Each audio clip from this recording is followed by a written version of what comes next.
क्या कहना चाहेंगे 2024 के चुनाव पे? थोड़ा हम आपसे बात करना चाहेंगे। क्या भारतीय जनता पार्टी दोबारा बिहार में लोकसभा का जो चुनाव है का इतिहास दोहरा पाएगी? बिल्कुल इतिहास दोहराएगी। पूरे देश में एकमात्र उम्मीद नरेंद्र मोदी जी हैं और नरेंद्र मोदी जी ने भारत का नाम पूरे दुनिया में जितना शोहरत बुलंद किया है और सभी सेक्शन के लोगों के लिए जो वेलफेयर स्कीम्स हैं उसको जमीनी धरातल पर पहुंचाने का और उसका अंदाजा पता लगता है। जो विकसित भारत संकल्प यात्रा में जो गांव-गांव जो ऑफिशियल्स जा रहे हैं, जो यात्रा पहुंच रही है और लोगों में कितनी रुचि है कि बीमा योजना, पेंशन योजना, सभी तरह के जो लाभार्थी हैं, अब सरकार लोगों तक पहुंच रही है और विकास की बयार लोगों तक पहुंच रही है। लोगों से फीडबैक लिया जा रहा है। प्रधानमंत्री जी इतनी मेहनत कर रहे हैं। अब जिस देश के प्रधानमंत्री ही लोगों के बीच हो, तो लोग तो उत्साहित होंगे ही और पूरे देश में एकमात्र उम्मीद नरेंद्र मोदी जी हैं।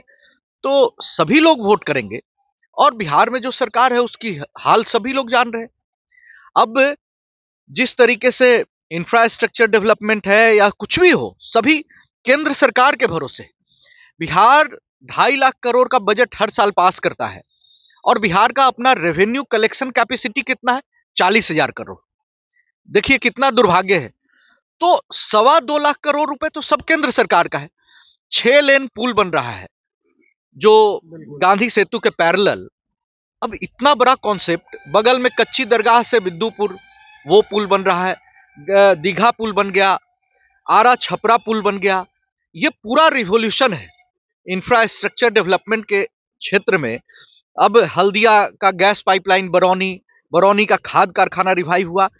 बहुत कोशिश हो रही है। इसी क्षेत्र में बिहटा में एनडीआरएफ का 9th बटालियन है।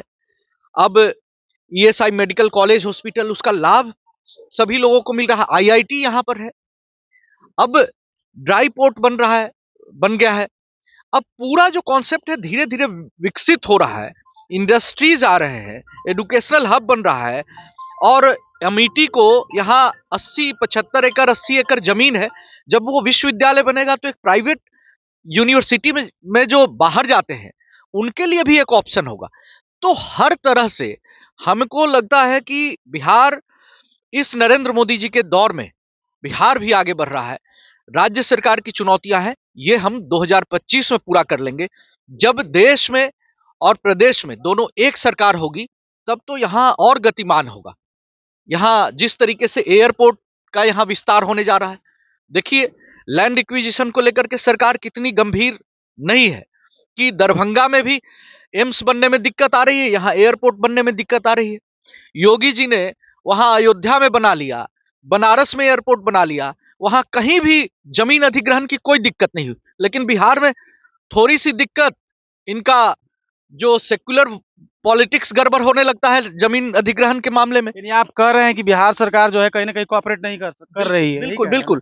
बिहार सरकार को वोट बैंक सेंट्रिक नहीं होने के लिए होना चाहिए, डेवलपमेंट सेंट्रिक होना चाहिए और विकास करना चाहिए, जनहित में काम करना चाहिए और बेहतर काम हो सकता है। कानून व्यवस्था और बेहतर हो सकता है। तो सभी संभावना है, पलायन रुक सकता है। हम इतने दिनों से 20 साल अब होने जा रहे हैं और नीतीश कुमार जी ने फिर से बिहार को बैक टू स्क्वायर वन ला के खड़ा कर दिया उसी चौराहे पर जहां से हमने 2005 में सफर शुरू किया था। तो ये सब चिंता की बात है। अब आशुतोष जी हैं, तिरहुत प्रमंडल के प्रभारी हैं हमारे भारतीय जनता पार्टी के, तो ये जब जा रहे होंगे उस क्षेत्र में तो वहां क्या स्थिति है इनसे भी पूछ लीजिए कि क्या स्थिति है।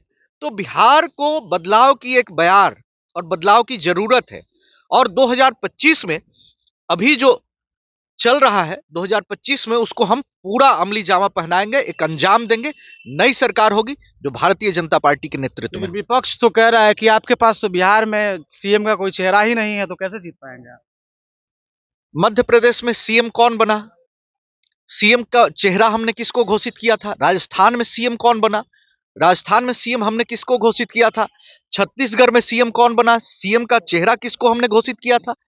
भारतीय जनता पार्टी में आज जो बिहार के सीएम है या डिप्टी सीएम, उनके कद का, उनके प्रोफाइल का, उनके हैसियत का और उनसे ज्यादा मेहनत करने वाला हमारे बूथ स्तर का भी कार्यकर्ता है। अब कोई विस्तारक किसी प्रदेश का मुख्यमंत्री बनता हो, कोई प्रचारक भारत का प्रधानमंत्री बनता हो। आज अयोध्या इतना बड़ा, आज भव्य राम मंदिर, कई लोग सवाल उठाते हैं कि अस्पताल होना चाहिए। तो भाई फिलिस्तीन इजराइल का युद्ध क्यों लड़ रहे हो?